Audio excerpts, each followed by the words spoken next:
Plus 60%, le prix du beurre s'est envolé ces derniers mois. Et si l'on rajoute le prix des autres matières premières, celui de l'électricité ou encore celui de l'essence, ce sont tout simplement toutes les factures des artisans qui augmentent.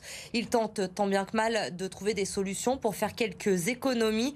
C'est le cas de Christophe Girardet, propriétaire de 4 boulangeries dans la métropole. Amélie Duchamp et Clémence Delarbre. On a un four électrique, on a un pétrin électrique, on a un mélangeur électrique. Dans cette boulangerie d'Écully, les machines consomment beaucoup d'électricité et la facture a bondi de 10% en 2021. Nous, on payait en 2020 45 000 euros. On est passé à 49 000 euros de facture EDF sur l'année. Donc ça fait quand même une grosse augmentation. On ne sait pas ce que ça va donner sur l'année 2022. En tout cas, on est assez inquiet pour ça. Enfin, on n'aimerait pas que la facture flambe parce que là, pour le coup, ça va être très difficile. L'électricité a augmenté, c'est aussi le cas du gazole, 19% en un an, alors que la boulangerie utilise un camion pour livrer ses clients.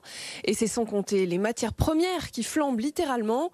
60% d'augmentation en 3 mois pour le beurre très utilisé. Les croissants ont du beurre, on fait aussi des cookies avec du beurre, des madeleines avec du beurre. Quant au blé, il a pris 40% en un an. On a eu une cotation hier à 280 euros alors qu'on était plutôt sur 220 euros l'année dernière sur la campagne précédente. Le carton augmente, le plastique augmente, tout augmente.